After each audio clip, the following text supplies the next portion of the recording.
يا صباح الفل أو مساء الفل حسب ما تشوفونا. النهاردة عايز أتكلم عن موضوع كده، يعني مش قوي يعني، عن صاحب الباراشوت. صاحب الباراشوت اللي هو دايما بيبقى ناطط لك في أي مكان في أي حتة، وعايز يقعد معاك وعايز يستفيد بأي طريقة منك بأيا كان، أي حاجة بقى، اللي هو مشاريب، قعدة، صحاب، أرقام بقى، أنت فاهمني.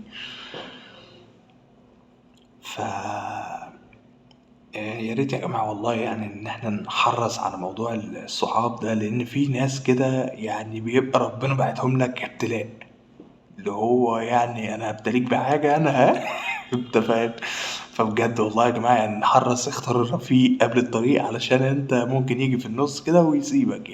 يعني مثلا انت قاعد على قهوة مثلا، وصاحبك الباراشوت ده باراشوت في كل حاجة بقى، باراشوت في فلوس، في شغل، قاعد من الشغل عواطلي، الحاجات دي كلها. فجأة تلاقيه كده وانتوا قايمين بقى الحساب، أوه، فين انا مروح يا جماعة.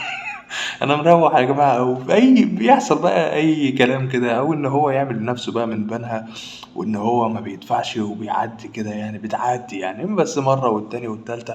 وصاحبنا ده اكيد بيزهق، يعني لان مفيش حد هيستحمل حد دلوقتي، وفي ظل كمان الدولار ده ما شاء الله عليه، يعني لما تبقى رايح مثلا مكان ولا حاجه، وينط لك كده في اي حاجه، او مثلا تيجي تكلمه يا فلان، في مثلا مش عارف، في بنات وفي قاعده والدنيا حلوه وبتاع، يسيب لك شغله. عارف لو كان ايه، لو كان مين جاي له يسيبه لك ويجي لك، يسيبه كده ويجي لك، بس بتبقى يعني في النهايه كلها، يعني ان هو غرضه ان انت تظبطه في حاجه، تسنجفه في حاجه. وعلى فكره ممكن يكون خاطب او متجوز، يعني عادي. انا بس جاي اهدي النفوس ها. بتلاقيه كده ناطط لك. مش شرط الصاحب اللي هو الباراشوت ده يبقى باراشوت في فلوس، او لا، ممكن تلاقيه باراشوت كده في بنات، في قعدة حلوة، في صحبة، في انت فاهم بقى، لو انتوا فاهميني يعني.